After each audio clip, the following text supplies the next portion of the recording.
الحمد لله رب العالمين،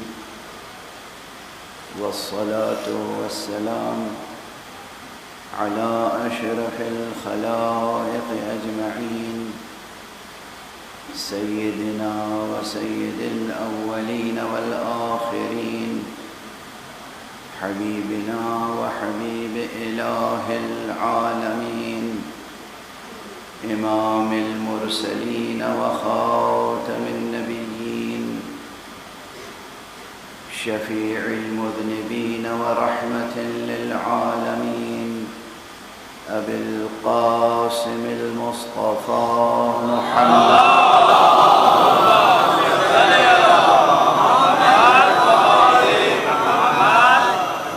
وعلى أهل بيته الطيبين الطاهرين الهداة المهديين المعصومين المظلومين، واللعنة الدائمة على أعداء الحق والدين. أما بعد، فقد قال الله تعالى عز اسمه في محكم كتابه ومتقن خطابه: بسم الله الرحمن الرحيم. هو الذي أنزل عليك الكتاب منه آيات محكمات هن أم الكتاب وأخر متشابهات. صدق الله العلي العظيم.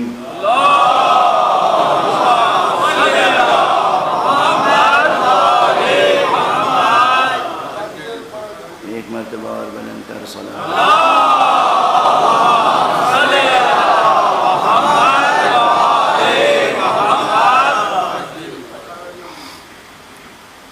قرآن حکیم جو عالم الفاظ اور کلمات میں رب اکبر کا عظیم ترین معجزہ ہے، اور ایک زندہ اور باقی معجزہ ہے.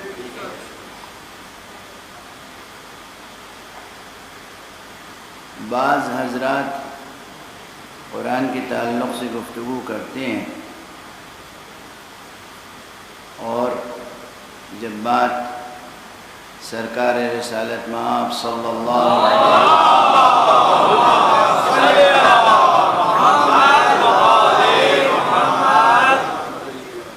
کی نسبت سے ہوتی ہے تو بھی وہ قرآن مجید کی عظمت اس طرح بیان کرتے ہیں کہ گویا وہ پیغمبر اکرم صلی اللہ علیہ وآلہ وسلم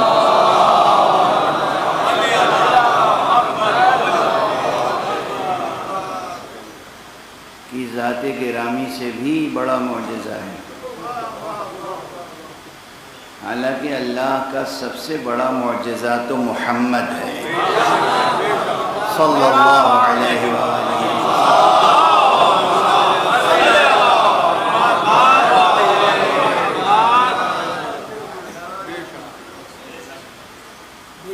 یہ در یتیم عبداللہ، یہ راحت جان آمنہ، یہ پروردہ آغوش ابو طالب،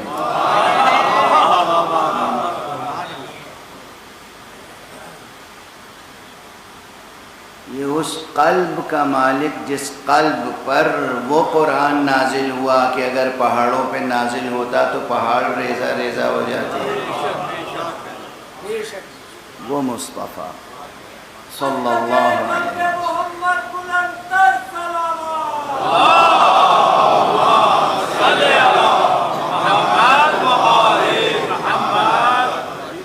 حقیقت یہ ہے کہ یہ دنیا جناب رسالت مآب صلی اللہ علیہ وسلم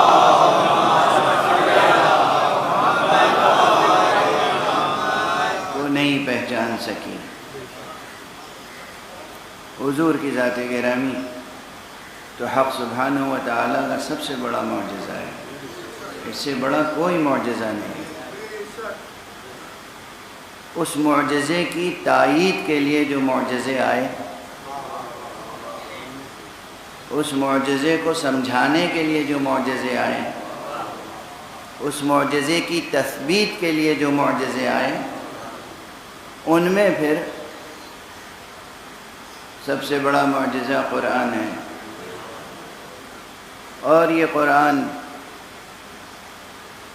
مسلسل آپ کے سامنے یہ بحث چھڑی ہوئی ہے کہ حق سبحانہ و تعالیٰ نے خود اس قرآن کو قرآن حکیم کہا ہے، کتاب حکیم کہا ہے۔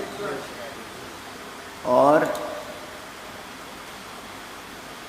ایک مقام پر یہ جو میں مسلسل تلاوت کر رہا ہوں، سورہ مبارکہ آل عمران کی آیت 7ویں آیت، اس میں قرآن مجید کی آیتوں کی تصنیف و تقسیم اس طرح کی گئی ہے کہ کچھ آیتیں محکم ہیں اور کچھ متشابہ، لیکن کہا گیا کہ وہ آیتیں جو محکم ہیں وہی ام الکتاب ہیں، ہن ام الکتاب۔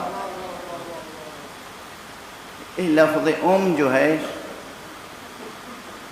یہ بڑا فکر انگیز اور بڑا غور طلب اور بہت اس کے معنی میں گہرائی ہے۔ عام طور پر ہمارے ہاں صرف ماں کو ام کہتے ہیں، لیکن عربی میں جو اس کے استعمالات اور قرآن میں جو استعمالات ہیں وہ صرف ماں کے لیے نہیں ہیں، کسی بھی حقیقت کی اصل ام کہلاتی ہے۔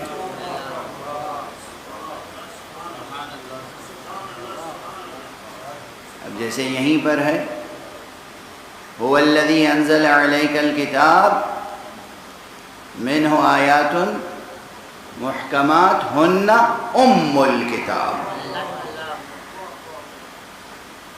وہی ہے وہ ذات بابرکت، وہی ہے وہ خدا یکتا، وہی ہے وہ عظیم و دانا، وہی ہے رب العالمین، وہی ہے عزیز و حکیم جس نے آپ پر یہ کتاب نازل کی۔ هو الذی، یہ هو الذی کا جو فقرہ ہے نا، یہ تعبیر یہ قرآن مجید میں بڑی تجلیوں کی حامل ہے۔ هو الذی، جیسے سورہ مبارکہ جمعہ ہر جمعے کو پڑھتے ہوں گے آپ، اس کی دوسری آیت کہاں سے شروع ہوتی ہے؟ هو الذی بعث فی الامیین رسولا۔ هو الذی، یہ جہاں هو الذی آتا ہے حضرت حق سبحانہ و تعالیٰ کے تعلق سے، وہاں ایک خاص عظمت باری کا اظہار ہوتا ہے۔ تو جس عظمت کے ساتھ اس نے رسول بھیجا ہے، هو الذی بعث فی الامیین رسولا، اسی طرح یہاں پر ہے هو الذی انزل علیک الکتاب، وہی ہے جس نے آپ پر کتاب نازل کی ہے۔ منہ آیات محکمات، اسی کتاب میں کچھ محکم آیتیں ہیں، ہن ام الکتاب، یہ جو محکم آیتیں ہیں یہی اصل کتاب ہیں، یہی ام الکتاب ہے۔ تمام کتاب کے مطالب اسی میں منحصر ہیں اور اسی سے متفرع ہوتے ہیں۔ جیسے کسی شاخ کی جڑ ہوتی ہے، اسی سے تنا بلند ہوتا ہے اور پھر اسی تنے سے شاخیں پھیلتی ہیں، تو جو کچھ شاخوں سے حاصل ہوتا ہے دراصل وہ جوہر پنہا تھا کہاں؟ جڑ میں۔ تو یہ جو ام الکتاب ہیں یہ وہ محکمات ہیں، ہن ام الکتاب و اخر متشابہات، اور یہ ام الکتاب کے مقابلے میں کچھ اور آیتیں ہیں کہ جو متشابہات ہیں۔ یہ متشابہات کی تعریف میں بہت کچھ کہا گیا اور میں نے تھوڑے سے اقوال آپ کے سامنے نقل بھی کیے، لیکن متشابہات کا ایک سادہ سا مفہوم یہ بھی ہو سکتا ہے میں عرض کر رہا ہوں، کیونکہ جب قرآن مجید نازل ہوا ہے تو ایک طرف تو وہ طبقہ تھا جس کے پاس کوئی کتاب نہیں تھی، مکے کے وہ قبیلے جن کے اوپر کوئی کتاب نازل نہیں ہوئی تھی۔ سورہ مبارکہ یاسین میں جو کہا گیا ہے نا کہ لِتُنذِرَ قَوْمًا مَا أُنذِرَ آباؤہم، ان کے آباء و اجداد کو نہیں ڈرایا گیا، کوئی رسول نہیں آیا، تو اس کا جو ظاہری مفہوم ہے، حالانکہ اس کا دوسرا مفہوم بھی ہے۔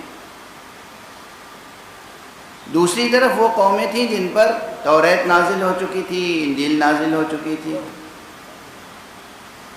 تو کہا جا رہا ہے کہ اس کتاب میں کچھ آیتیں وہ ہیں جو محکم ہیں اور یہی اصل کتاب ہیں، اور کچھ آیتیں وہ ہیں کہ جو ان آیتوں سے ملتی جلتی ہیں جو پہلے نازل ہو چکی ہیں، ملتی جلتی ہیں، لیکن دونوں میں جو فرق و امتیاز ہے وہ طے کون کرے گا؟ وہ یہ آیتیں نازل جو ہو چکی ہیں ام الکتاب کی حیثیت سے۔ جہاں اور اقوال ہیں وہاں اس ایک قول کی بھی گنجائش موجود ہے۔ اس طرح سے اگر تفسیر متشابہات کی جائے تو لازمی نہیں ہے کہ متشابہ انہی آیتوں کو کہا جائے کہ جو قطعاً ناقابل تفسیر ہیں۔ اب یہ بالکل ایک علمی بحث ہے، اسے یہی ترک کر رہا ہوں۔ اچھا، مان لیا کہ بہت سی آیتیں ہیں جو قطعاً ناقابل تفسیر ہیں، مگر کس کے لیے؟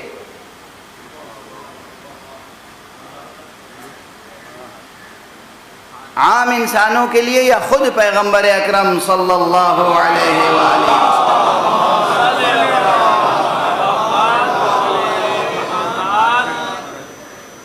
اب اسی آیت کو اگر آخر تک پڑھیں، هو الذي انزل عليك الكتاب منه آيات محكمات هن ام الكتاب واخر متشابهات فاما الذين في قلوبهم زيغ فيتبعون ما تشابه منه ابتغاء الفتنة وابتغاء تأويله۔ اب جن لوگوں کے دلوں میں کجی ہے وہ اس میں سے پیروی کرتے ہیں متشابہات کی، یعنی محکمات کو چھوڑ کر، یعنی جو یقینی باتیں ہیں انہیں نظر انداز کر دیتے ہیں، اور جو یقینی باتیں نہیں ہیں ان کے لیے اس کو اختیار کرتے ہیں۔ اس اختیار کا مقصد کیا ہے؟ ابتغاء الفتنہ، تاکہ فتنہ برپا کریں، وابتغاء تعویلہ، اور یہ وابتغاء تعویلہ، اور اس کی تعویل، وہ تعویل کریں جو وہ چاہتے ہیں۔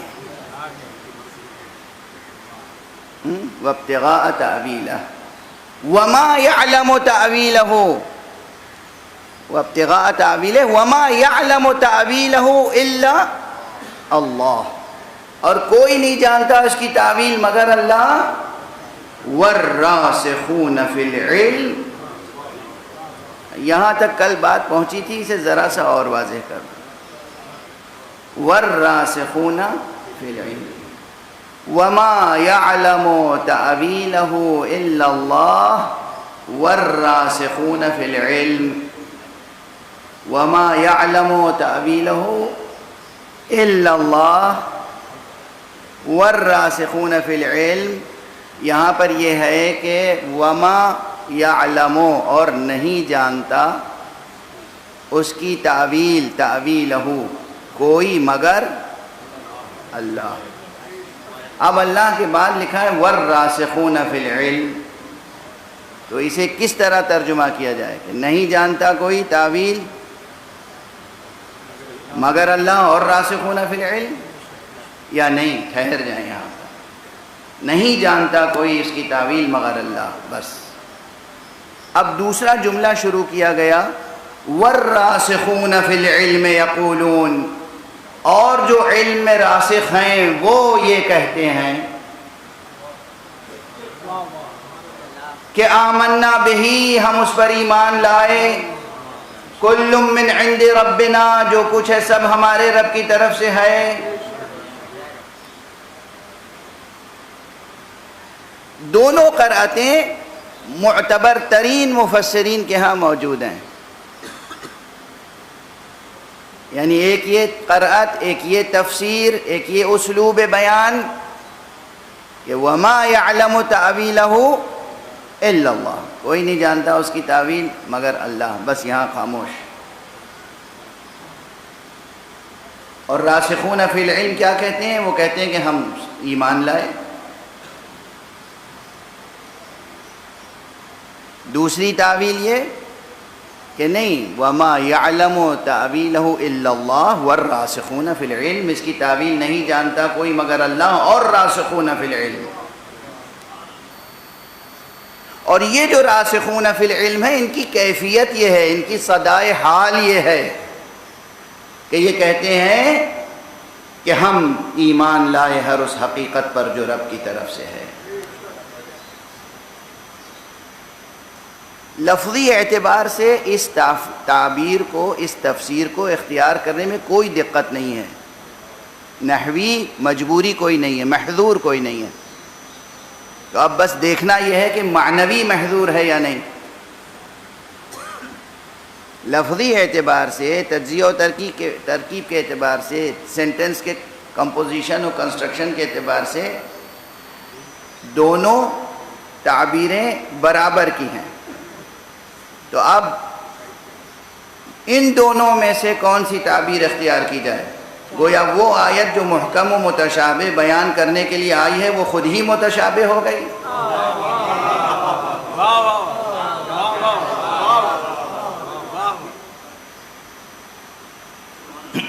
اور فرمانے وہ آیت جو محکم اور متشابہ بیان کرنے کے لیے آئی ہے خود وہ آیت ہی متشابہ ہو گئی۔ اب یہ تو نہیں ہو سکتا، تو پھر معنوی نظام کی طرف دیکھنا ہوگا کہ اس آیت کا معنوی نظم کیا ہے۔ اس لیے میں نے کل بالکل تقریر کے اختتام پر کہا تھا کہ وَالرَّاسِخُونَ فِي الْعِلْمِ، یہ تعبیر جو اختیار کی گئی ہے، یہ تعبیر خود اعلان کرتی ہے، یعنی یہ بولتی ہوئی تعبیر خود پکارتی ہے کہ یہ راسخون فی العلم وہ ہیں جنہیں علم اللہ نے عطا کیا ہے۔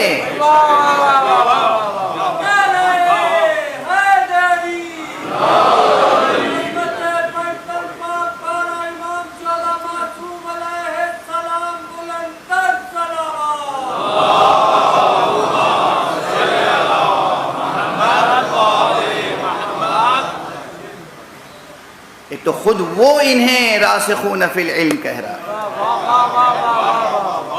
دیکھیے ایک منزل یہ ہے کہ ہم کسی کو پڑھا لکھا کہیں،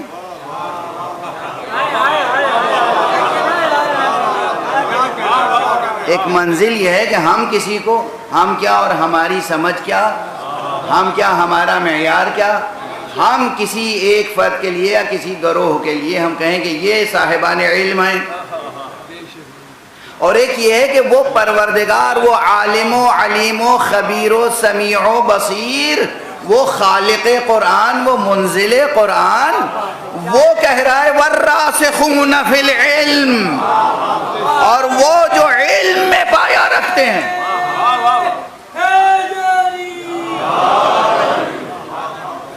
ایک اور سب مل کر بلند صلوات۔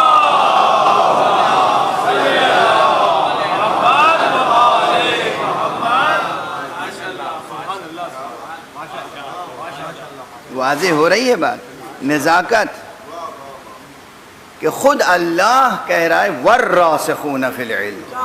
آخر یہ کون سی شخصیتیں ہوں گی؟ کیا قیامت کا علم ہوگا ان کے پاس جو خدا کہے راسخون فی العلم؟ وَالرَّاسِخُونَ فِي الْعِلْمِ، اور جو علم میں راسخ ہیں، جو علم میں کامل ہیں، جو علم میں مضبوط ہیں، جو علم میں مستحکم ہیں۔ خود لفظ راسخ کو سمجھنے کی ضرورت ہے۔ راسخ کا کیا ترجمہ کیا جائے؟ رسوخ کے کیا معنی ہیں؟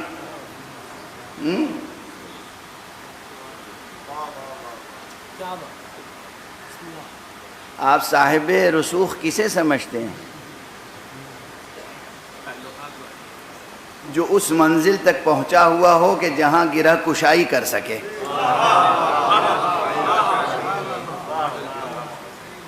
جو عقدہ کشائی کر سکے، جو مقصد کو حاصل کر سکے اور مقصد دلا سکے، جو منزل تک پہنچا ہوا ہو اور منزل تک دوسرے کو پہنچا سکے، جو گوہر مراد پا چکا ہو اور دوسرے کو گوہر مراد دے سکے، اسی کو تو راسخ کہتے ہیں کہ یہ صاحب اثر و رسوخ ہیں۔ تقریب ذہن کے لیے سب جملے عرض کرتا ہوں۔ تو والراسخون فی العلم، جو علم میں رسوخ رکھتے ہیں، یہ بولتی ہوئی تعبیر پکارتی ہے کہ یہ اشارہ ایسی ہستیوں کی طرف ہے جن ہستیوں کو اللہ نے تعویل قرآن عطا فرمائی، اور پھر ان کی یہ کیفیت ہے، کہتے ہیں آمنا بہی۔ توجہ رکھیے گا، کوئی جاہل کہے کہ میں ایمان لایا تو اس کے ایمان کی کیا حقیقت ہے؟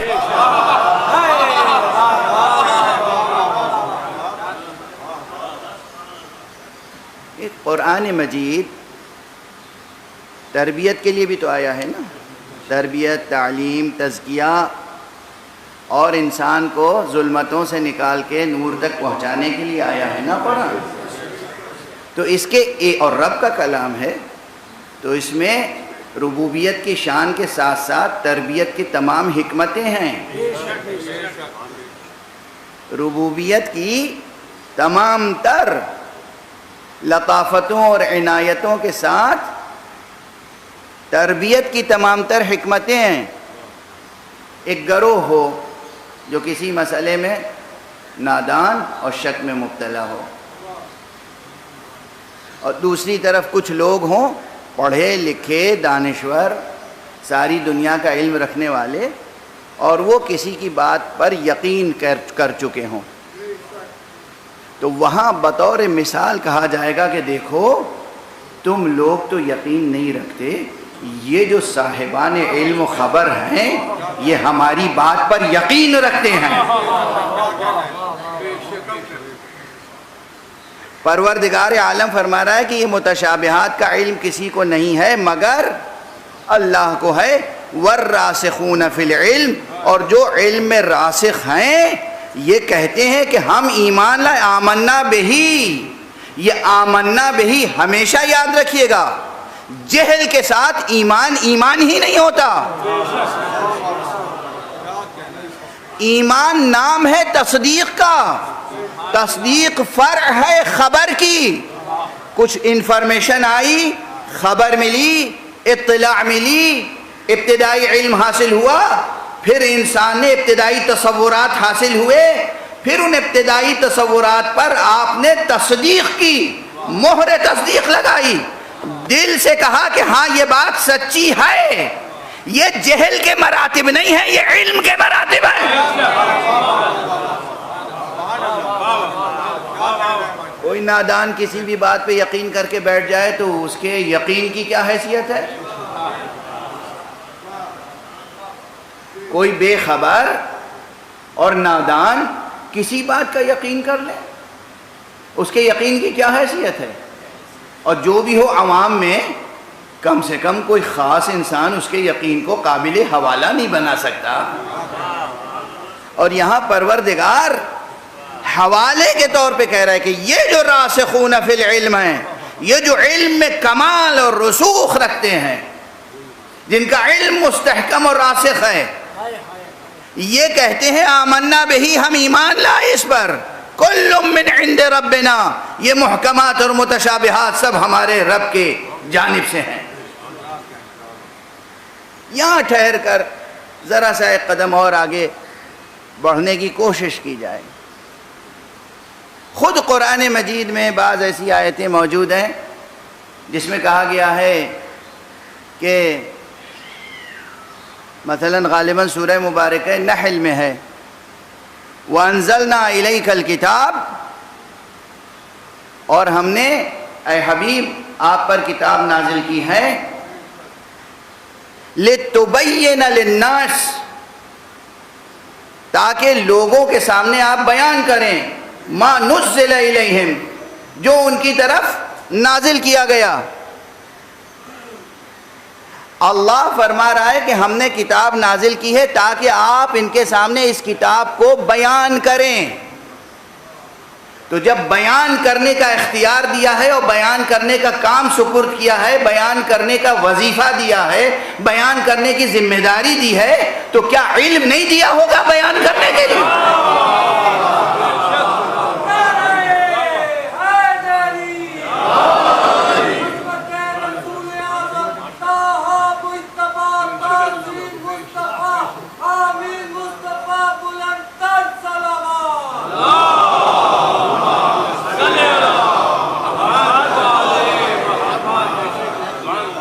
بھی کوئی کسی اور کا انتخاب نہیں ہے، یعنی یہ تو دنیا میں ہوتا ہے، کبھی کبھی وہ بھی کبھی کبھی کہیں ہوتا ہے کہ جہاں عدل و انصاف کے تقاضے پیش نظر نہ ہوں، حقوق بشری کے تقاضے پیش نظر نہ ہوں، حفظ مراتب پیش نظر نہ ہو، جہاں کسی ذاتی مصلحت کی بنا پر سفارش سے یا کسی اور وجہ سے کسی نااہل کو کوئی منصب دے دیا جائے، نعوذ باللہ۔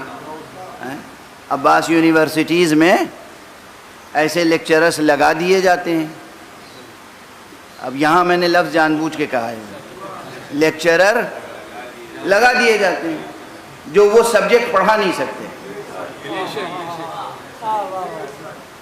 جو سبجیکٹ پڑھا نہیں سکتے مگر معلوم ہوا لگا دیے گئے۔ کیوں لگا دیے گئے؟ کالج کے مینیجر کے دوست تھے یا عزیز تھے یا رشتہ دار تھے، یا کسی منسٹر کے عزیز تھے، دوست تھے، رشتہ دار تھے، کوئی سبب تھا جو یہ لگا دیے گئے۔ نعوذ باللہ، یہ مثال عرض کر رہا ہوں تاکہ بات ذہن سے قریب آ جائے، یعنی جو پڑھا نہیں سکتا کوئی سبجیکٹ، اسے پڑھانے کے لیے مأمور کر دیا گیا۔ بھئی یہ مجرم معاشرے میں ہوتا ہے،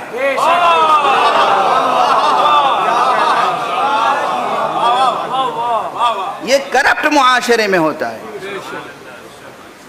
وہ حق سبحانہ و تعالی جو علیم اور عادل اور حکیم اور خبیر ہے، وہ اپنے رسول سے کہہ رہا ہے یہ کتاب ہم نے نازل کی ہے آپ پر،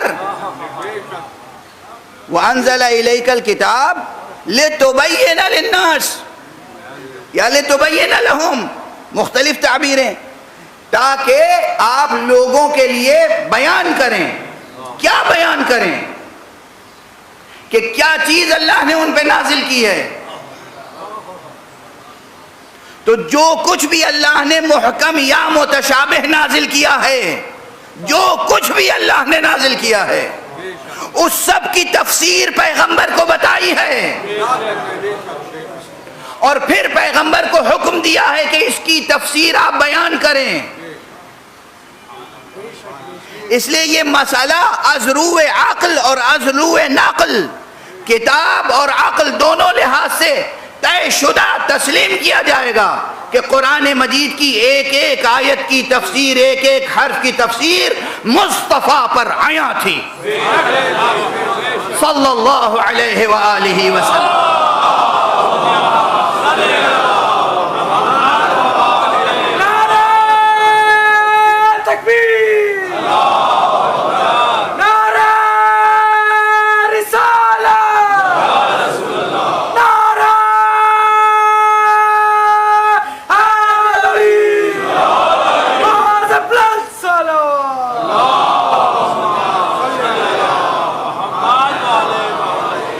ایک سے زیادہ مقامات پر قرآن مجید میں یہ مضمون آیا ہے مختلف الفاظ میں،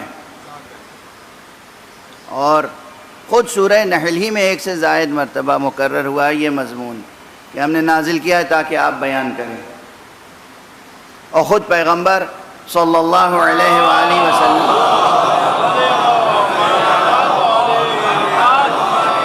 کی ایک حدیث ہے، اور حدیث صحیح، حدیث صحیح، حضرت امام احمد ابن حنبل نے اسے نقل کیا،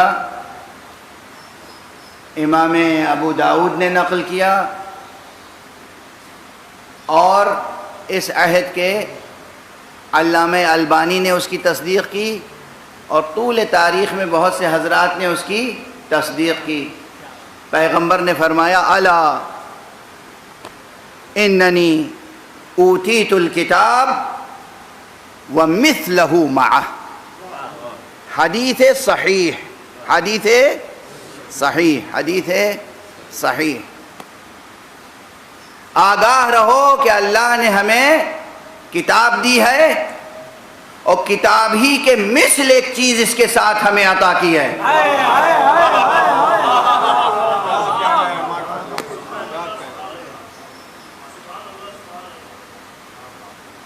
احمد ابن حنبل نے نقل کی، ابو داؤد نے نقل کی، عجلونی نے نقل کی، البانی نے نقل کی اور تصدیق و تصحیح کی۔ ایک طویل فہرست ہے جنہوں نے نقل کی اور تصدیق کی اور تصحیح کی، اور کسی نے طعن نہیں کیا، کسی نے نہیں کہا کہ یہ غلط روایت ہے یا صحیح ہے یا ضعیف ہے، کمزور ہے۔ حضرت نے فرمایا دو تعبیریں، کہیں کہا الا انی اوتیت الکتاب ومثلہ معہ، اور کہیں کہا الا انی یا اننی اوتیت القرآن ومثلہ معہ۔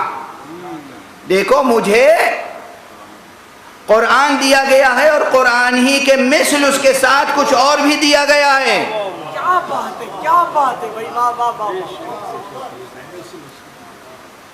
یعنی جو کچھ متن کتاب ہے، متن کے ساتھ ساتھ جو شرح ہے، تفسیر ہے، بیان ہے، وہ ہمیں اللہ نے خود عطا کیا ہے۔ اس حدیث اور اس آیت کی موجودگی میں ایک مسئلہ تو یہ بالکل روشن ہونا چاہیے کہ کوئی یہ جرأت نہ کرے، یہ جسارت نہ کرے کہ حدیث پیغمبر کی قدر و قیمت کو کم کرے۔ یہ جو بعض حضرات خود کو اہل قرآن کہتے ہیں، وہ کہتے ہیں حدیث کی کوئی حیثیت نہیں ہے۔ یہ حدیث کے لیے کہنا کہ حدیث کی کوئی حیثیت نہیں ہے، تکذیب قرآن ہے، یہ خود قرآن کو جھٹلانا ہے۔ حدیث کی فی الحقیقت و فی الواقع و فی الاصل اہمیت ہے۔ ہر وہ کلام جو ثابت ہو جائے کہ پیغمبر نے کہا ہے، اس کی قدر و قیمت قرآن کی آیت سے کم نہیں آئے۔ ہر وہ جملہ جو ثابت ہو جائے کہ پیغمبر نے کہا ہے، یہ نہیں کہ محدثین دعویٰ کریں کہ پیغمبر نے کہا ہے،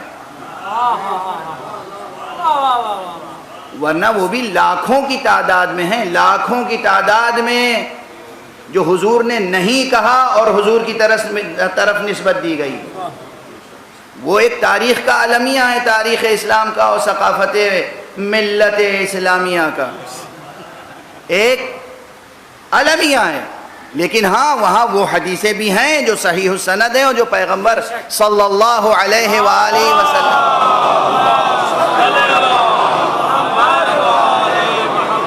کی زبان مبارک سے ادا ہوئی ہیں۔ اچھا، مجھے کسی کا تبصرہ یاد آ گیا، کسی نے مجھ سے کہلایا ہے کہ آپ کی مجلس میں، اب کیا میں نقل کروں، صلوات کا شور بہت ہوتا ہے، اور جس سے آپ کی بات سمجھ میں نہیں آتی، اور لوگ دلوں میں صلوات پڑھ لیں اور آپ بیان کریں۔ میں آپ کو صرف سنا رہا ہوں یہ جملہ، تاکہ آپ اس صلوات کے شور میں کوئی کمی نہ کریں۔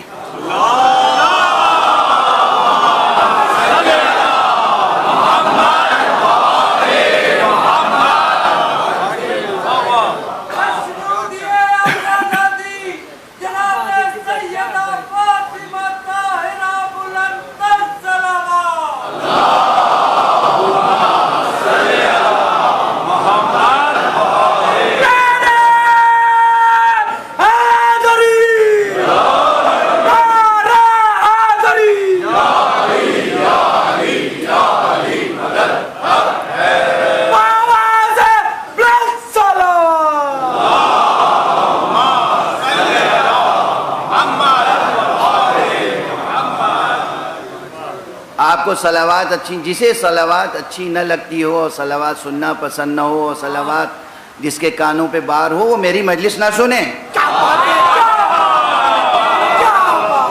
ہمیں ایسے سامعین نہیں چاہیے. خامخواہ زحمت نہ کریں، مشقت نہ اٹھائیں. ہمارا کوئی جملہ آپ کے کام نہیں آئے گا، خدا کرے کام نہ آئے.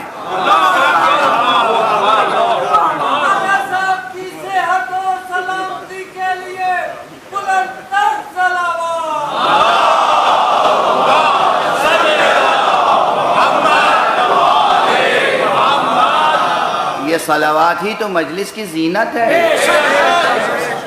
یہ صلوات آپ کو معلوم ہے، آپ نے قرآن نہیں پڑھا. میں اسی ممبر سے عرض کر چکا ہوں اور کئی جگہ عرض کر چکا ہوں، اس سے بڑا کوئی ذکر نہیں ہے، اس سے بڑی کوئی دعا نہیں ہے.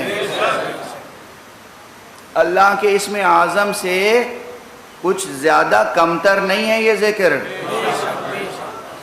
خود قرآن مجید اگر آپ پڑھتے ہوں، اگر توفیق ہوئی ہو یا توفیق ہو جائے تو پڑھ لیجئے گا کہ اس صلوات کا کیا رتبہ ہے.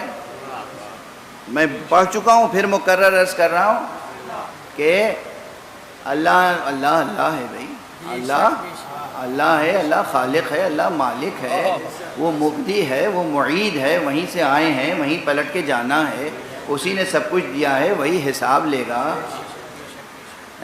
اور وہی انعام دے گا نیکیوں پر، وہی سزائیں دے گا خطاؤں پر. اس نے اپنی تمام عظمتوں کے ساتھ احکامات دیے ہیں. نماز پڑھو، روزہ رکھو، حج پہ جاؤ، زکوٰۃ دو، صدقہ ادا کرو، سچ بولو، جھوٹ سے پرہیز کرو، گناہوں سے پرہیز کرو. تمام احکام اس نے حاکم کی حیثیت سے دیے ہیں. اللہ ایک مقام ہے، صرف ایک مقام ہے جہاں اس نے کس محبت سے، شفقت سے اپنے عشق کا اظہار کیا ہے، محبت کا اظہار کیا ہے، تعظیم کا اظہار کیا ہے. وہ جو سب سے معظم ہے، اس نے کسی کی تعظیم کا اظہار کیا ہے اور اس نے کہا ہے دیکھو میں اور میرے خاص ملائکہ اس نبی پر صلوات بھیجتے ہیں. ایمان لانے والوں تم بھی صلوات بھیجو.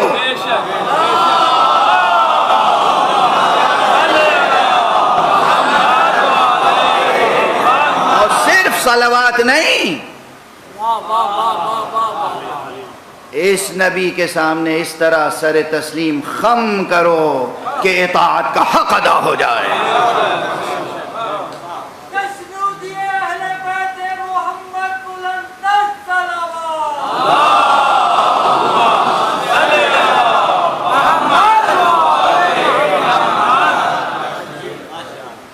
یہ صلوات جو آپ سے کہتا ہوں یا آپ جو صلوات پڑھتے ہیں، ایک تو یہ کہ جب بھی جہاں بھی خیال بھی آ جائے پیغمبر کا تو درود ضرور پڑھیے گا. یہ ادب سیکھیے.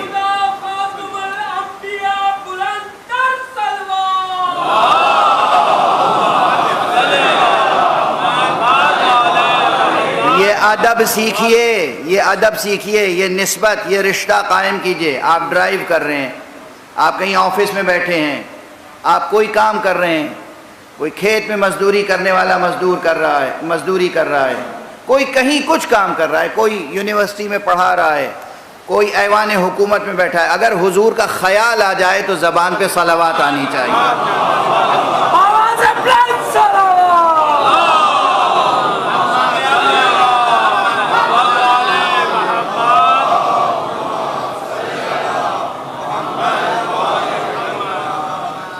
ہاں یہ ٹھیک ہے کہ بھئی تنہا ہیں، ایوان میں بیٹھے ہیں، دفتر میں بیٹھے ہیں، اس وقت بھی حالانکہ اگر اتنی آواز میں پڑھیں کہ آپ کے کان بھی سن لیں تو آپ کے اجر میں زبان بھی ثواب پائے گی، کان بھی ثواب پائے گا، دل سے پڑھا ہے تو دل بھی ثواب پائے گا. آپ کو معلوم نہیں ہے ثواب کی حقیقت بھی کیا ہے. اور اب جب مجلس ہی منعقد ہوئی ہے ذکر کی تو یہاں کس لیے خاموشی سے صلوات پڑھی جائے؟ تاکہ آپ گراں گوش نہ ہو جائیں. مجھے بہت تکلیف ہوئی اس تبصرے سے. جن صاحب نے بھی پہنچایا خدا انہیں بھی معاف فرمائے. ایک حدیث عرض کر دوں اور پھر آگے بڑھوں، اور یہ حدیث وہ ہے جو ایسی صحیح السند ہے جسے نواسب نے بھی نقل کیا ہے اور تمام فرقوں نے نقل کیا ہے، اس میں کوئی مسلکی اختلاف نہیں ہے۔ صلوات کے ثواب میں تو بہت سی روایتیں ہیں، بہت سی حدیثیں ہیں، لیکن ایک حدیث جس میں نسبتاً شاید ایسے ہی ضعیف الاعتقاد لوگوں کے لیے سب سے کم ثواب بیان ہوا ہے۔ ظرف چاہیے ہوتا ہے نا،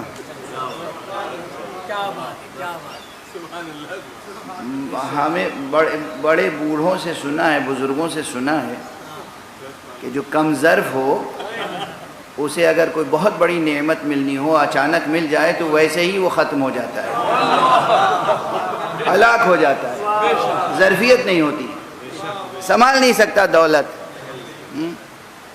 تو اس لیے بڑا بڑا ثواب جو ہے وہ تو اہل ظرف، اہل دل کے لیے بیان کیا جاتا ہے، لیکن ایک روایت جو صحیح السند ہے ہر اعتبار سے، حضور نے فرمایا جو مجھ پر ایک بار صلوات بھیجتا ہے اللہ اس پر 10 رحمتیں نازل کرتا ہے۔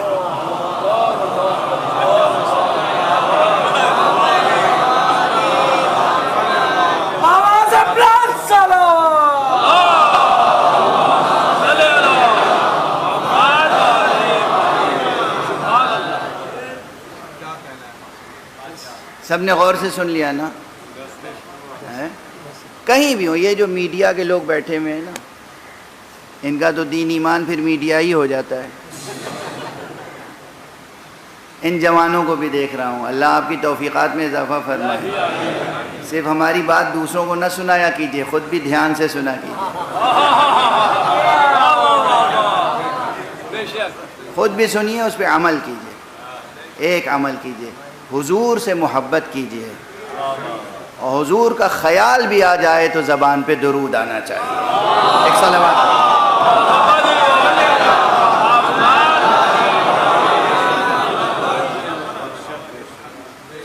یہ تو درمیان میں بات آ گئی تھی، چونکہ بہرحال جتنی بار میں حضور کا تذکرہ کروں گا، آپ صلوات بھیج رہے تھے اور غیر منظم سی صلوات تھی، کسی نے دھیرے سے بھیجی ہو، کسی نے زور سے بھیجی ہو، کسی نے یہاں سے صلوات بھیجی، کسی نے تو میں نے چاہا کہ پھر اس موضوع پر ہی گفتگو کر لوں۔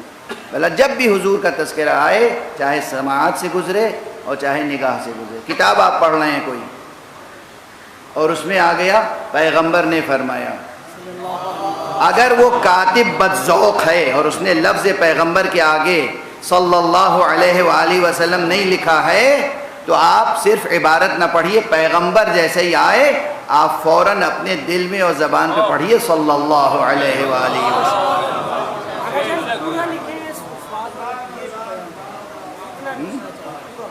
اسلامی کتابیں پڑھنے کا ادب ہے، وہ علم تبھی منتقل ہوگا جب شہر علم سے وفاداری ہو۔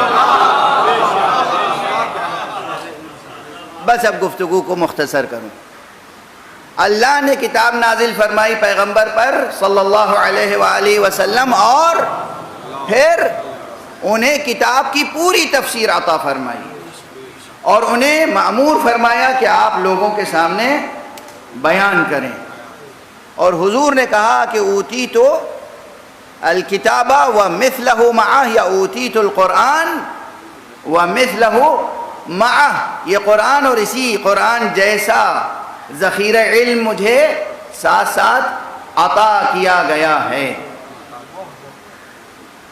یہ تب ہے جب ہم مثلہ کو صرف تفسیر قرآن لفظی تک محدود رکھیں، یعنی یہ قرآن کی آیتیں ہیں اور کچھ قرآن مجید کی آیتوں کی وہ تفسیریں ہیں جو عطا کی گئی ہیں، تو اب وہ جو آیت ہے وَمَا يَنطِقُ عَنِ الْهَوَىٰ، بہت سے حضرات نے وہاں کہا ہے کہ یہ صرف آیات قرآن کے لیے ہے، نہیں، آیات قرآن کے لیے نہیں ہے، پیغمبر جو کچھ بھی کہیں وہ ہوائے نفس کے تحت نہیں کہتے۔ یہ نہیں کہ جب پیغمبر قرآن کی آیتیں پڑھ رہے ہیں تو گویا وما ينطق عن الہوا کی شان ہے، نہیں، قرآن نہیں ہے، خطبہ دے رہے ہیں راستہ چل رہے ہیں، کسی سے مزاح کر رہے ہیں، کسی سے محبت کا اظہار کر رہے ہیں، کسی کی زجر و توبیخ کر رہے ہیں، کسی کو بٹھا رہے ہیں، کسی کو بزم سے اٹھا رہے ہیں۔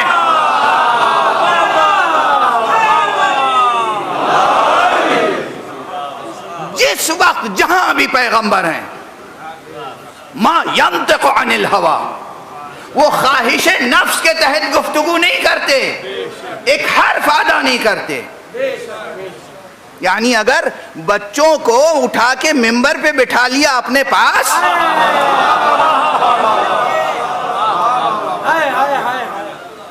اور مجمع سے کہا پہچانو یہ کون ہے، تو یہ صرف ہوائے نفس نہیں ہے، یہ محبت پدرانہ نہیں ہے، یہ نہیں ہے کہ آپ نانا ہیں تو نواسوں کی تعریف کر رہے ہیں۔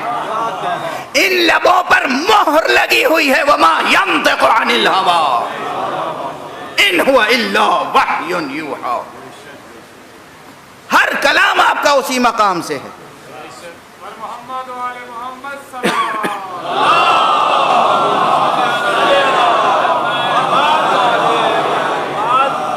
اب اگر یہ کلام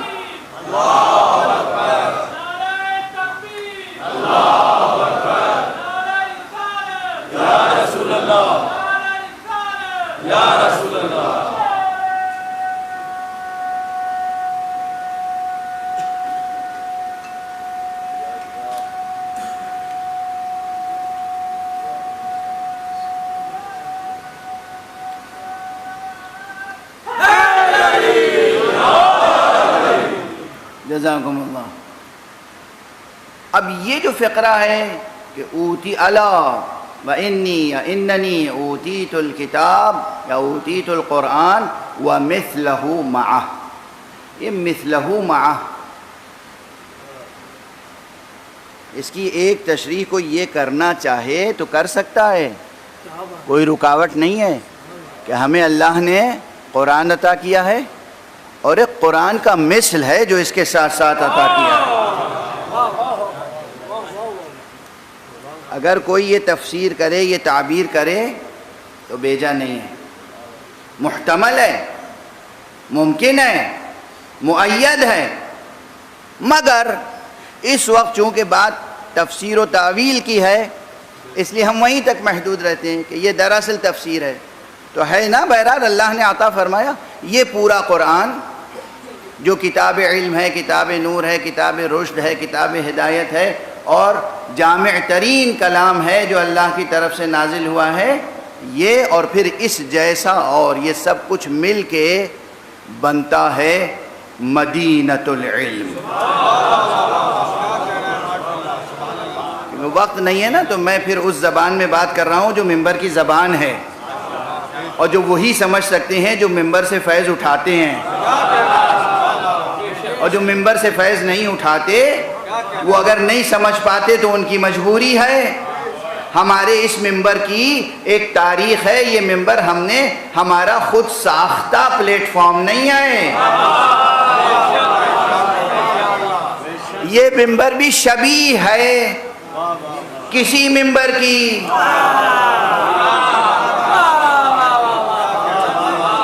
جو ممبر خدا کی قسم اس پیغمبر نے جو بولتا ہی نہیں تھا اپنے ہوائے نفس سے، اس نے حکم دے کے ایک خاص ممبر بنوایا تھا۔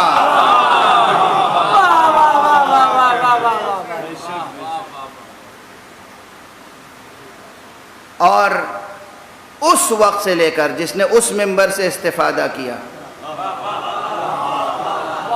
اور آج تک جو ممبر کے کلچر سے جڑے ہوئے ہیں، جو ممبر کی تہذیب سے جڑے ہوئے ہیں، جو ممبر کی روایت سے جڑے ہوئے ہیں، یہ ایک ایک فقرہ نا یہ ایک ایک مفہوم رکھتا ہے، ایک ایک بحث ہے۔ وہ یہ سمجھ سکتے ہیں کہ یہ قرآن اور جو کچھ قرآن کے ساتھ قرآن جیسا حضور کو ملا، یہ سب کہاں ہے؟ اس سب کے پیش نظر خدا نے، حضور نے فرمایا نا کہ انا مدینۃ العلم، میں ہوں شہر علم۔ اب قرآن ہے کہاں؟ شہر علم میں۔ قرآن کے ساتھ جو مثلہ معہ ہے وہ کہاں ہے؟ مثلہ معہ کہاں ہے؟ وہی شہر علم میں۔ اب جو کچھ شہر علم سے لینا ہو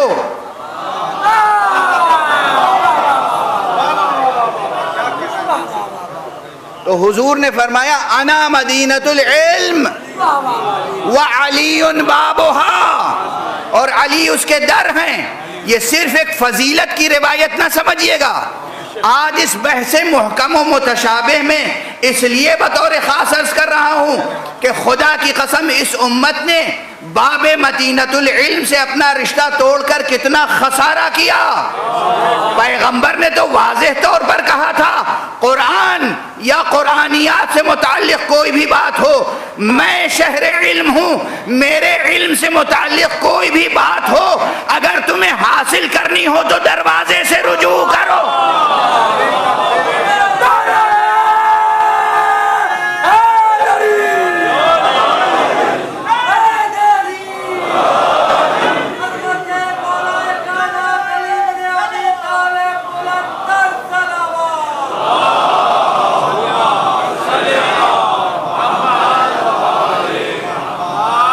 اب آپ غور فرمائیے گا جو میں نے عرض کیا، یعنی یہ انا مدینۃ العلم وعلی بابها، یہ صرف ایک مولا علی کی منقبت نہیں ہے، تعریف نہیں ہے، ستائش نہیں ہے، واہ واہ سبحان اللہ شاباش نہیں ہے۔ قیامت تک امت کے لیے ایک اصول فراہم کیا گیا، رسول اللہ نے بتا دیا، اللہ نے مجھے قرآن دیا، اللہ نے مجھے قرآن کی تفسیر دی، میں ہو گیا شہر علم۔ اب اس شہر علم کی کوئی بھی بات تمہیں دریافت کرنی ہو تو باب شہر علم سے دریافت کرنا، یعنی حضرت امیر المومنین علی ابن ابی طالب کی حیثیت ایک حجیت رکھتی ہے۔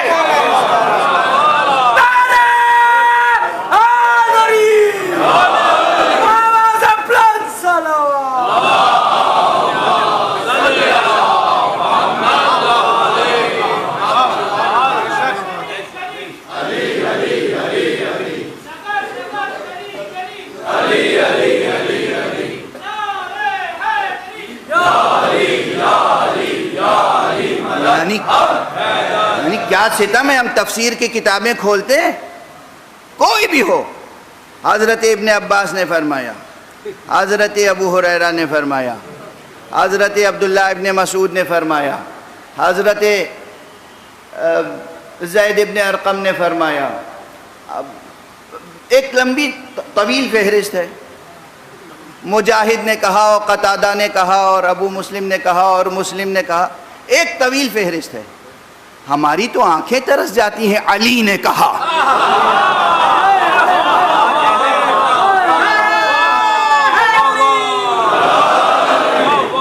یہ قال علی سب سے کم کیوں ہو گیا؟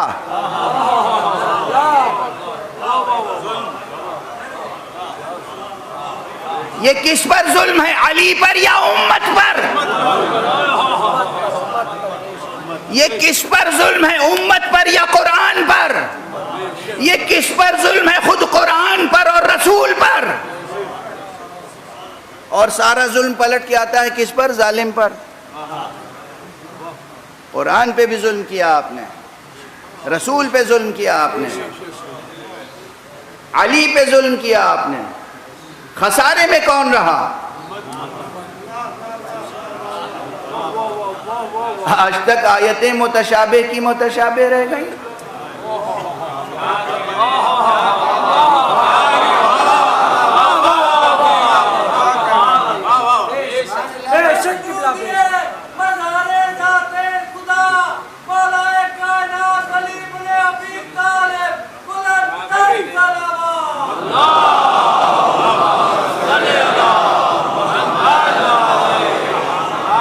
بات واضح ہے یا نہیں؟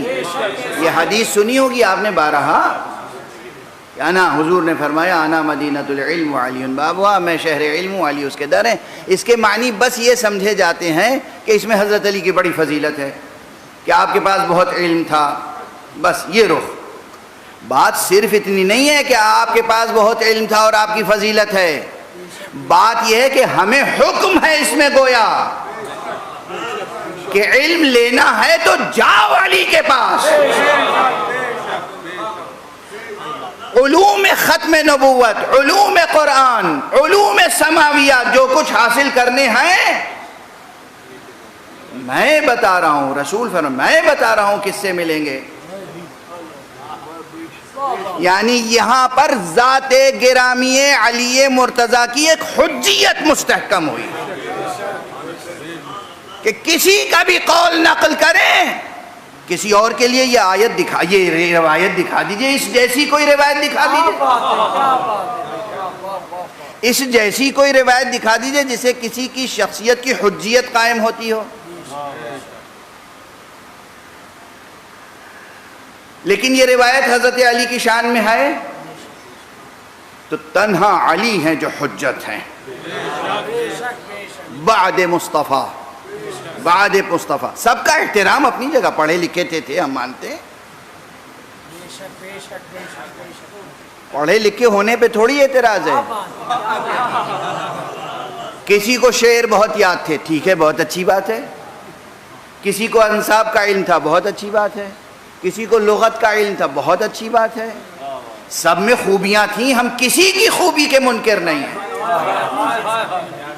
غلط فہمیاں نہ پیدا ہوں، ہم کسی کے نہ احترام میں کمی لانا چاہتے ہیں، نہ ہم کسی کی خوبی کے منکر ہیں، نہ کسی کے فضل و کمال کے منکر ہیں، سب کے پاس خوبیاں ہوں گی، مگر اللہ اور رسول کی طرف سے حجیت کسی کو حاصل نہیں ہے۔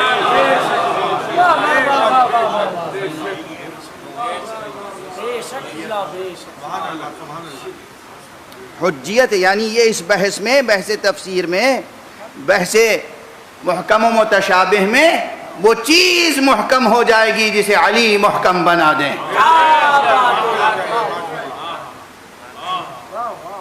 اور اسی لیے جو ایک جملے میں کچھ بات کہہ دوں اور پھر کل و پرسوں انشاءاللہ گفتگو کو اور زیادہ جسے کہتے ہیں کہ منظم کر کے وہ کسی نتیجے تک پہنچانے کی کوشش کروں گا کہ اب ہم جب تمام احادیث کے سرمائے پہ نظر ڈالتے ہیں اور بطور خاص وہ حدیثیں جو تفسیر سے متعلق ہیں، جو آیات کے مضامین کو روشن کرتی ہیں، بتاتی ہیں کہ اس آیت میں کیا ہے، تو ہم دیکھتے ہیں ساری دنیا کے اقوال ہیں، ایک طرف کچھ کتابیں ہیں جس میں ساری دنیا کے اقوال ہیں، اللہ علی ڈھونڈنے سے نہیں نظر آتے،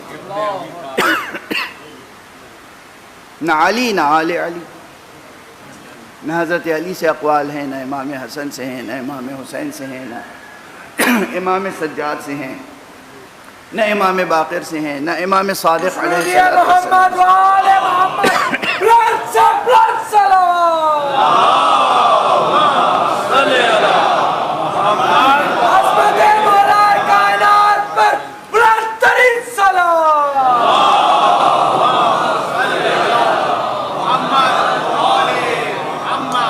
اور ایک طرف ایک ذخیرہ ہے جو اہل بیت سے روایتوں کا ذخیرہ ہے، جہاں ہے قدم قدم پر، اور زیادہ تر اس میں حضرت امام صادق و امام باقر سے روایتیں ہیں، لیکن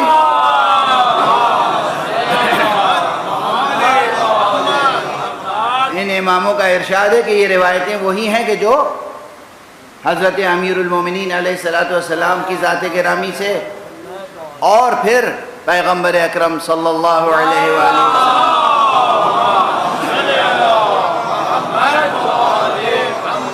اس میں بہت کچھ تفسیر کے نام پر موجود ہے، جب میں یہ نہیں کہتا کہ جو کچھ بھی جس راوی نے بھی نقل کیا قبول کر لیجئے، ہرگز نہیں، مگر اس پر عنایت کی نظر تو ڈالیے، دیکھیے تو، مطالعہ تو کیجئے کہ اس میں کیا ہے۔ اچھا بہت سی ایسی چیزیں ہیں جو بالکل انسان سمجھے یہ تو سمجھ ہی میں نہیں آتی، بہت سی چیزیں ہیں جو ایک دم سے سمجھ میں نہیں آتی، لیکن پھر دھیرے دھیرے وہی باتیں سمجھ میں آتی ہیں۔ ذہن کی آمادگی اور دل کی طہارت و پاکیزگی اور اخلاص ضروری ہے۔ اب بالکل آج وقت تمام ہو گیا، لیکن بتائیے ان تمہیدوں کے بغیر اگر میں صرف نتیجہ عرض کر دوں تو ظاہر ہے کہ نہ ذہن مطمئن ہوگا، نہ قلب مطمئن ہوگا، نہ ذوق مطمئن ہوگا۔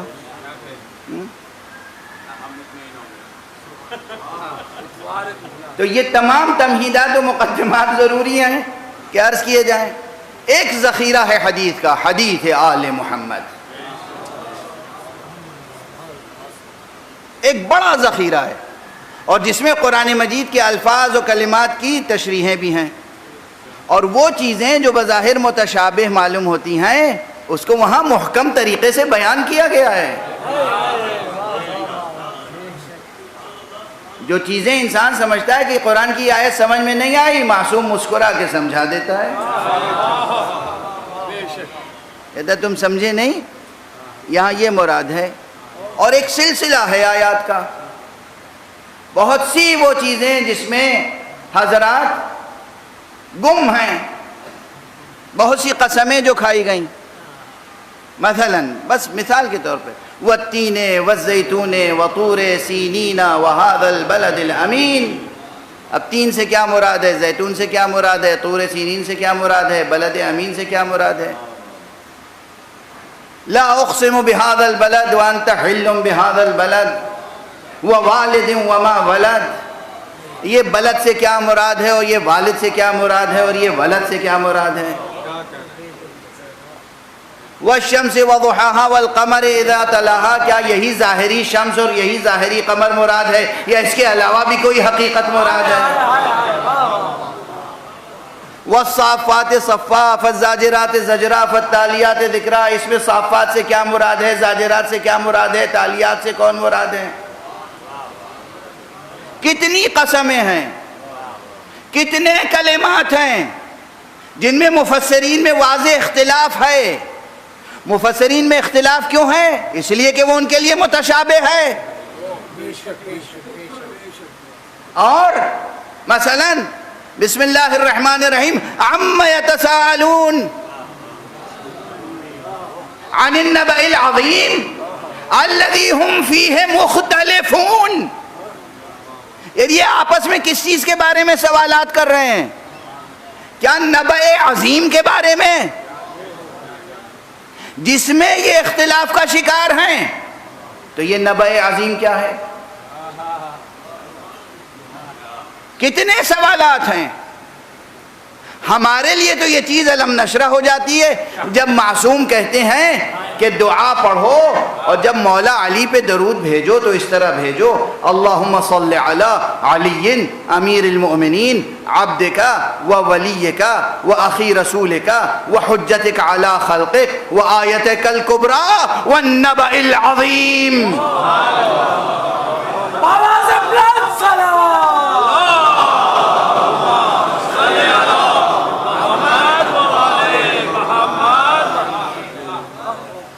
تیزی سے بس اب آیتیں ہی تو پڑھ سکتا تھا، الفاظ سنا سکتا تھا، ہر فقرے کا ابھی میں نے کوئی تعویلی اور تشریحی بیان معصوم سے نقل نہیں کیا، اور اس لیے بھی نقل نہیں کیا کہ ماشاءاللہ مجلس حسینی ہے۔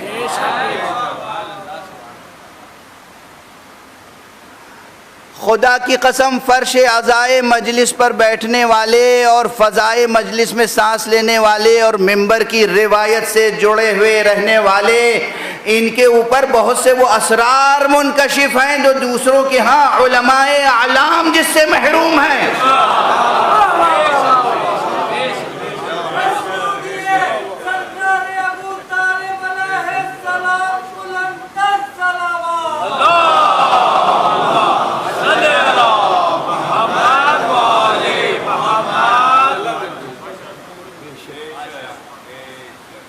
تین سے کون مراد ہے، زیتون سے کون مراد ہے، بلد امین سے کون مراد ہے، نبأ عظیم سے کون مراد ہے؟ اب ظاہر ہے کہ وقت نہیں ہے، اشارات کافی ہیں، تو محکم اور متشابہ کی بحث کتنی ہی کر لیں مفسرین، یہ بحث نتیجہ خیز، تشفی بخش اور یقین آور ہو نہیں سکتی جب تک کہ باب مدینۃ العلم تک نہ پہنچے۔ علی تمہاری ضرورت ہیں، علی اس امت کی ضرورت ہے، علی قرآن کی ضرورت ہے، علی تفسیر کی ضرورت ہے۔ یہ علی ہیں جو خاموش رہیں تو خود قرآن نظر آتے ہیں، اور قرآن اگر بولتا ہوا سامنے آ جائے تو سوائے علی کے کوئی اور متمثل نہیں ہوتا۔ علی ہیں۔ یہ پوری جو بحث محکم و متشابہ کی ہے، یہ قدم قدم پر یاد دلاتی ہے، احساس دلاتی ہے ضرورت معصوم کی۔ معصوم درکار ہے۔ معصوم کون؟ اب بس ایک، اب معصوم کی تفسیر و تشریح میں بہت سی باتیں ہیں۔ ہم تو معصوم بس اسے جانتے ہیں جس کے علم کا سرچشمہ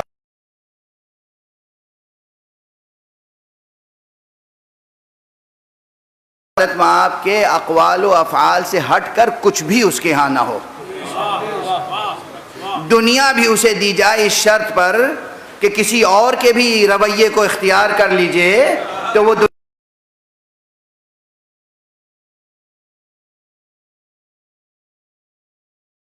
کرے، یعنی سیرت مصطفیٰ میں شرک سے اسی طرح پرہیز کرے جیسے خدا کی ذات میں شرک سے پرہیز۔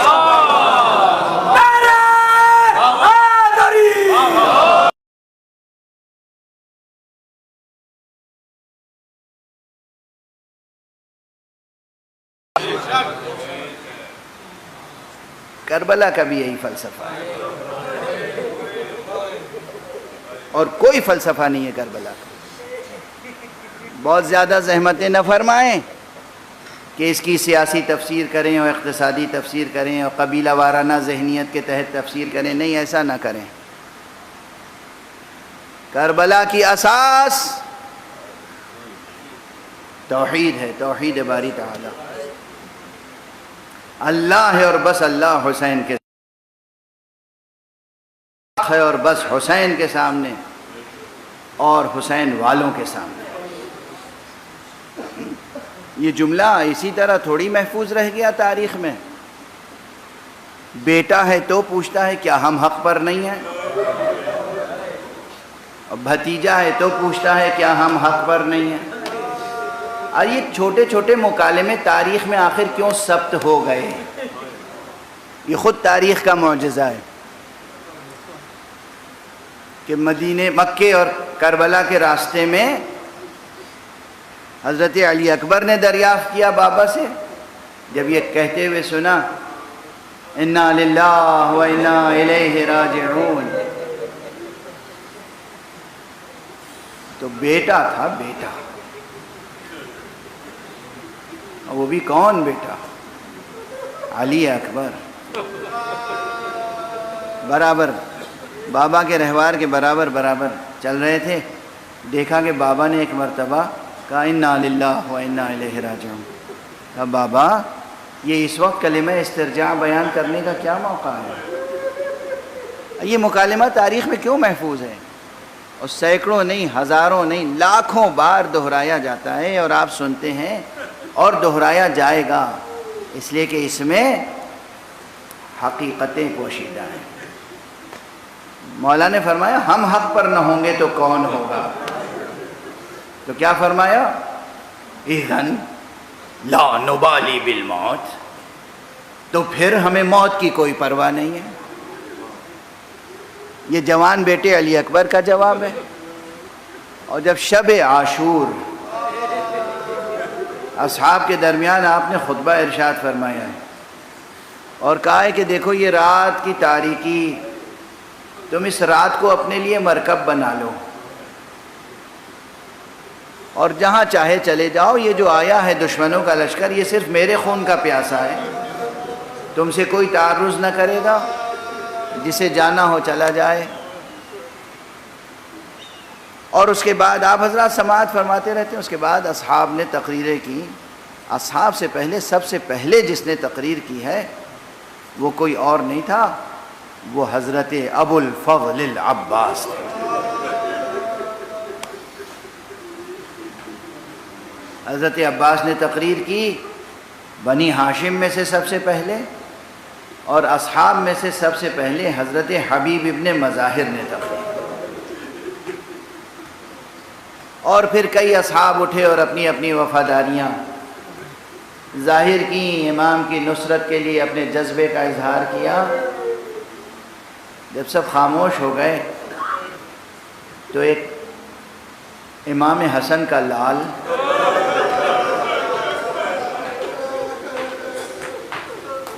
جو ابھی ظاہری طور پر بالغ بھی نہیں ہوا تھا، جو رشد و کمال کی ظاہری منزل تک نہیں پہنچا تھا،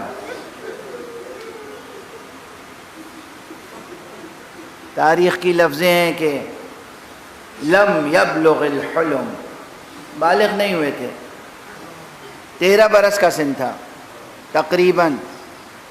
وہ اٹھے اور اب ظاہر ہے اس کا ترجمہ جو اردو میں ہے وہ ہم اپنے محاورے کے مطابق کر لیتے ہیں کہ چچا جان، امو جان، کیا میرا نام بھی ہے شہداء کی فہرست؟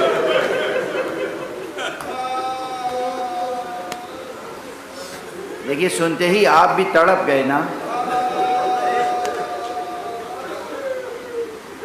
آقا حسین نے ان بچوں کو جینے کے لیے پالا تھا۔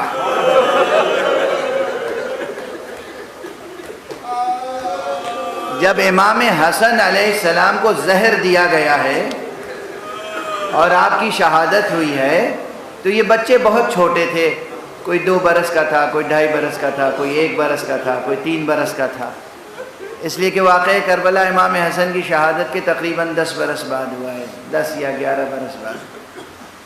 تو یہ بچے سب کے بارے میں آقا حسن نے امام حسین کو ذمہ داری دی تھی، اور اس کے بعد سے امام حسین ہی ان کے والد بھی تھے، ان کے بابا بھی تھے، والد کی جگہ۔ تو آقا حسین نے ان بچوں کو، بھتیجوں کو جینے کے لیے پالا تھا۔ جسے جینے کے لیے پالا ہے اور ابھی وہ بالغ بھی نہیں ہوا ہے، وہ پوچھ رہا ہے کہ امو جان میرا نام بھی مرنے والوں میں ہے یا نہیں؟ کیا گزر گئی آقا حسین کے دل پر؟ سماعت فرمائے، کہا ہاں بیٹا قاسم، پہلے یہ تو بتاؤ کہ موت تمہیں کیسی لگتی ہے؟ خدا کی قسم موت کے تعلق سے دنیا بھر کا ادب ایک طرف، اور اس عصمت زادے کا، اس امام زادے کا ایک جملہ، احلا من العسل، موت تو ہمیں شہد سے زیادہ شیریں معلوم ہے۔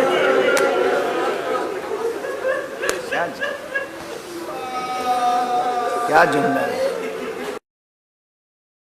شب عاشور گزر گئی، صبح عاشور نمودار ہوئی، شب بھر جناب قاسم کو مادر گرامی جناب ام فروا نے بھی بہت سجایا، سنوارا، خوب پیار کیا، بار بار سینے سے لگایا، اور بس ایک ہی بات کہتی تھی، بیٹا کل امو جان پر بڑا سخت وقت پڑے گا، کل گھمسان کا رن پڑے گا۔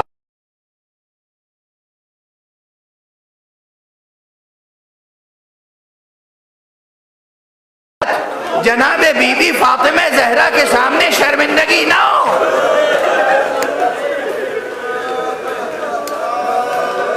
اجرکم علی اللہ۔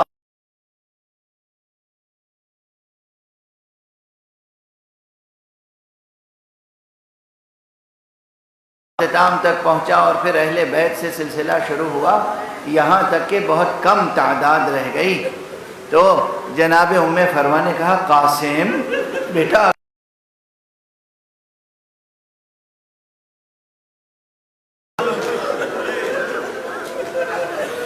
ہر ماں اپنے بچے کو موت سے بچانا چاہتی ہے،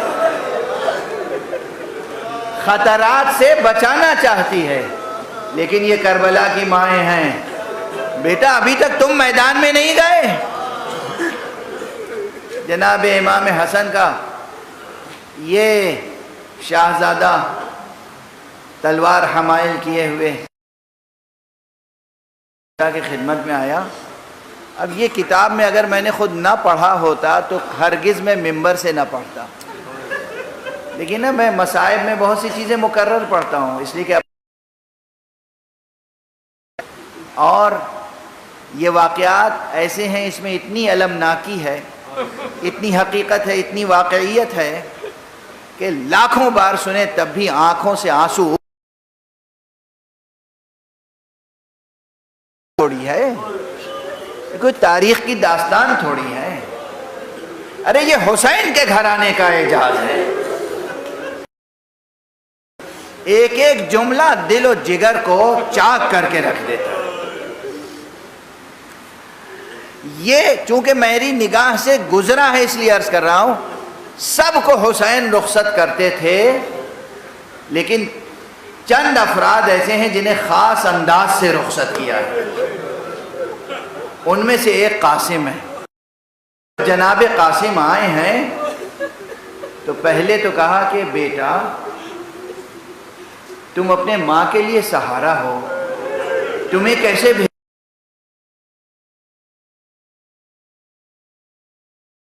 اشارہ کہا یہ ماہی نے تو کمر میں تلوار رکھا،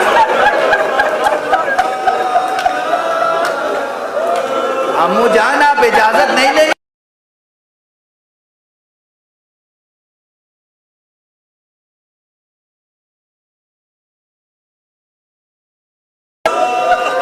روایت میں بھتیجے کو سینے سے لگایا اور اتنا گریہ کیا کہ ایک غشی ہو گئی زمین پر، ایک طرف حسین ایک طرف قاسم۔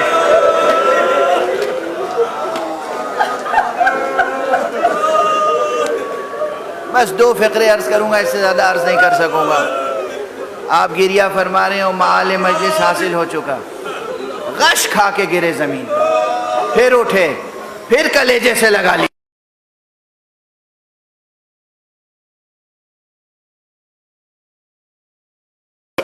جناب قاسم گئے تو ان کے حسن کا عالم یہ تھا کہ فوج دشمن کے راوی نے کہا ہے ہمیں ایسا لگا جیسے چاند کا کوئی ٹکڑا آ رہا۔ جب میں ہمیشہ ایک ہی سوال کرتا ہوں، جب دشمن کی نظر، جب دشمن کی نظر کسی کو چاند جیسا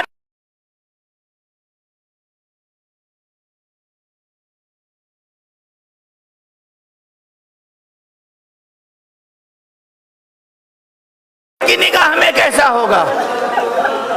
قاسم نکلے، حسن کا یہ عالم ہے، اور سادگی کا کیا عالم ہے، معصومیت کا کیا عالم ہے۔ آپ کی نعلین کا ایک تسمہ ٹوٹا ہوا تھا، ویسے ہی چلے گئے، ہلکا سا کرتا تھا، بدن پر کوئی زرہ نہیں تھی، بس ہلکا سا کرتا ہے، ایک نعلین کا تسمہ ٹوٹا ہوا ہے، رکاب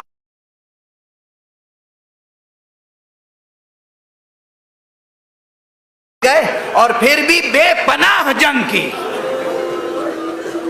بس اب وقت نہیں ہے کہ میں جنگ بیان کروں، دوسرے ذاکرین ماشاءاللہ شہر کراچی شہر اعزاز ہے، مسلسل آپ یہ مصائب سن رہے ہیں، بے پناہ جنگ کی، داد شجاعت دی، بتایا، تاریخ میں درج کیا اس حقیقت کو کہ ابو طالب کے بچے،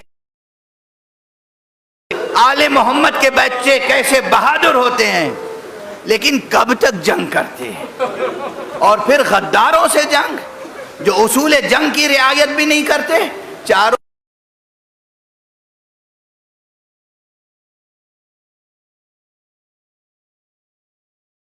کرنے لگا۔ جب حلقے میں آئے اور اس کے بعد پھر ایک پہلوان بطور خاص دشمن آگے بڑھا اور اس سے قاسم کی زبان سے نکلا، چچا جان مدد کو آئی۔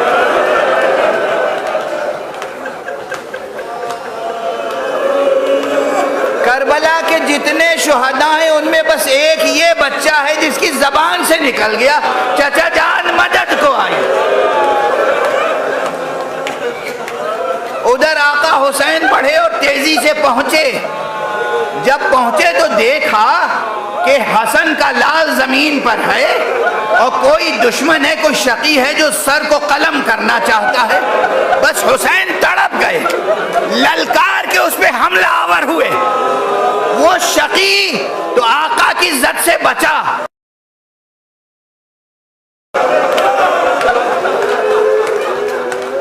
شبیہ لے کر آنا چاہتے ہیں لوگ. بس آخری جملہ کہہ رہا ہوں اس وقت. ادھر کی فوجیں ادھر, ادھر کی فوجیں ادھر, درمیان میں غبار.